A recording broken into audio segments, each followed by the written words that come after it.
차용증을 안 썼어도 내가 돈을 빌려줬고 저 친구가 갚기로 했다. 이 대화 자체가 법원이 열어라고 하면 열어야 되는 거거든요. 줄게 확실한 소송에서 굉장히 간단하고 빠르고 저렴하게 할 수 있는 절차. 예, 변호사님 안녕하세요.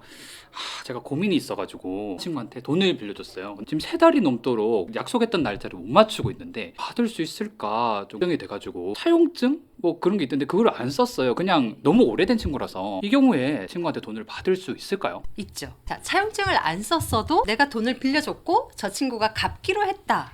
라는 증거가 있으면 되거든요. 친구 사이에서 일단 차용증 하나 적자 이러는 게 쉽지가 않아요. 그래서 저도 이제 돈 거래를 할 때는 카톡이나 문자로 얼마 보내놨어요 뭐 이렇게 하면 고맙다 잘 쓰고 언제까지 줄게 이렇게 남겨주시거든요. 그러면 그 자체가 증거가 되는 거죠. 근데 이제 내가 혼자 만약에 나의 카카오톡에 나에게 보내기를 해서 몇 월 며칠 누구한테 얼마를 빌려줌, 이거는 증거냐 하면 증거가 아니죠. 일기 같은 거잖아요. 그러면은 카카오톡 말고 전화로 친구한테 내가 너한테 얼마를 빌려줬는데 기억하고 있니? 라고 하는 것도 증거가 되는 건가요? 그럼요.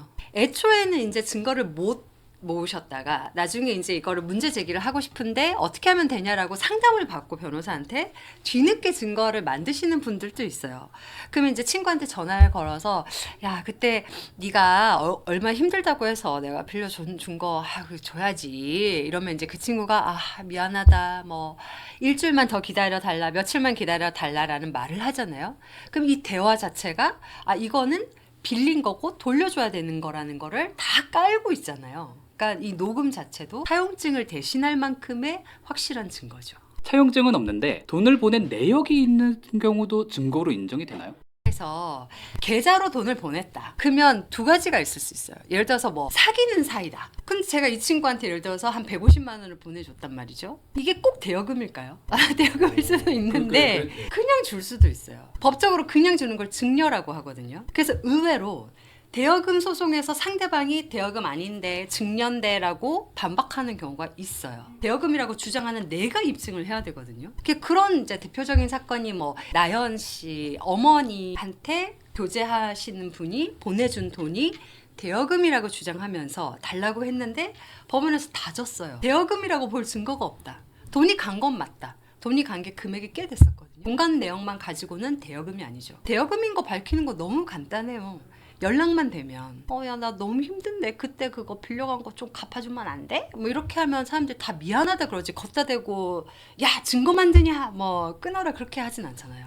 카카오톡이나 음성 증거를 만들었다면 이제부터 제가 해야 될 일은 어떤 게 있을까요? 만약에 돈을 달라고 하는데 안 줘요. 그러면 할 수 있는 방법은 사실은 강제로 뺏어오는 것밖에 없죠. 그러려면 뭐 상대방의 통장에서 돈이 있으면 빼온다든지 아니면 그 사람이 급여 받는 데서 그 사람한테 주지 말고 나한테 주세요라든지 강제로 뺏는 걸 집행이라고 하거든요. 근데 집행을 하기 위해서는 법원이 만들어낸 서류가 있어야 돼요. 판결문이라든지 그다음에 판결문급의 지급명령문이라든지. 근데 지급명령 절차는 소송 생각하면 막 사람들이 한간에 뭐 소송하면 집안 기둥풀이가 뽑힌다는 등 그러니까 그만큼 오래 걸리고 비용이 많이 든다 뭐 이렇게 이제 알고들 계신데 지급명령 절차는 줄게 확실한 소송에서 굉장히 간단하고 빠르고 저렴하게 할 수 있는 절차예요. 지급명령 신청을 하면 법원에서 야 누구한테 얼마 줘라는 지급명령 지급하라는 명령을 내리거든요. 종이를 내려줘요.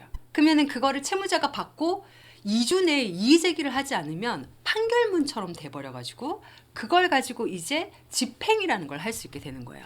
은행한테도 나한테 돈 주세요라고 할 수 있고 그 다음에 뭐 그 사용자한테도 월급 중에서 이 금액만큼 나한테 넣어주세요라고 할 수 있는 그 집행을 할 수 있는 전 단계가 이제 준비가 되는 거죠. 지급 명령이 나오면은 친구가 어디 사는지 알아야 된다 뭐 이런 내용이 있던데 무슨 내용인가요? 그러니까 지급 명령은 굉장히 간이한 절차이기 때문에 조금 소송에서 다룰 법한 그런 절차 보장을 다 안 해줘요. 예를 들어서 요즘 사람들이 뭐 친구 이름이나 핸드폰 번호는 기본적으로 알아도 주소까지는 모르거나 아니면 주민등록번호를 모르는 경우가 일반적이잖아요. 근데 핸드폰 번호만 알아도 만약에 소송을 걸게 되면 법원에다가 이 핸드폰으로 가입된 사람의 이름과 주소를 알고 싶다라고 증거 신청을 할 수 있어요. 어디다가 하냐면 이런 통신사들에 이 번호로 가입된 사람의 인적사항을 오픈해 주세요. 근데 일반인이 가서 오픈해 달라고 하면 안 해주잖아요. 근데 법원이 열어라고 하면 열어야 되는 거거든요.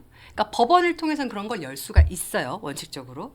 근데 지급 명령 절차는 간이 절차이기 때문에 그게 안 돼요. 그래서 핸드폰 번호만 안다, 뭐 통장 번호만 안다, 이걸로는 안 되고 이름 플러스 주민번호 또는 이름 플러스 주민등록 등본상에 기입된 주소지를 알아야 돼요. 둘 중에 하나는 알아야 법원을 통해서 저희가 이 사람 주민등록 초본을 좀 떼볼게요 하는 것까지는 가능하거든요. 근데 만약에 얘가 여기 오피스텔 101호에 사는 줄 알았는데 얘가 이거를 주민등록 초본상에 전입신고를 안 해놨어요. 주소지가 왜 주민등록 초본상의 주소지와 맞아떨어져야 되냐면 나중에 지급 명령을 받고 나면 집행을 해야 되거든요. 집행할 때 상대방이 특정이 돼야 돼요. 이 사람이 이 사람인 거.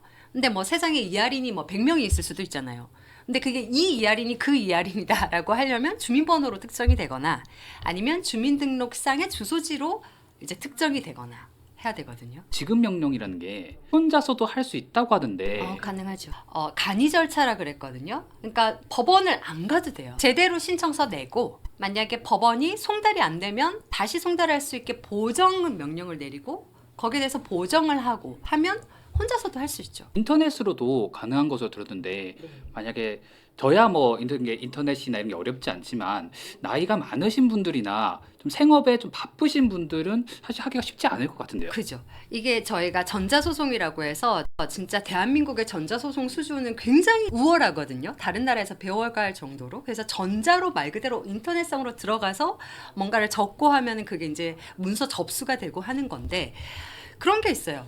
이게 지급 명령 신청은요, 결정을 받을 때 내가 받아야 될 돈, 그 다음에 이자, 그리고 이걸 위해서 들어간 비용까지도 달라고 할 수 있거든요. 그럼 이 비용에는 뭐가 있냐면 법원에 낸 인지대송달료 말고 변호사나 법무사나 이런 데 쓴 비용도 인정이 돼요. 그걸 상대방한테 받을 수가 있는데 굳이 내가 그 지급 명령 신청 절차를 연구를 해서 뭐 시간 들여서 하고 뭐 할 필요가 있을까? 이제 그거는 각자가 이제 선택을 하시면 되는 거죠. 이런 무료로 할 수 있는 절차를 알려주시면은 변호사님은 어떻게 먹고 사시는지 이게 저희가 이제 유튜브를 해보니까 단순히 이제 막 사건 끌어갈 때 뭐 이런 것뿐만이 아니고 알려주는 재미가 너무 쏠쏠한 거예요.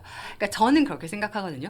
이게 법이라는 거는 사회가 돌아가는 우리끼리의 게임의 룰이에요. 법을 제대로 안다는 거는 우리끼리의 어떻게 룰을 정해놓은 거를 잘 알고 게임에 참여를 하는 거니까 얼마나 편하고 좋겠어요. 그런 거를 우리가 이렇게 알려주는 건 사실 큰일이 아니죠. 간단한 일이니까 나눌 수가 있는 거죠.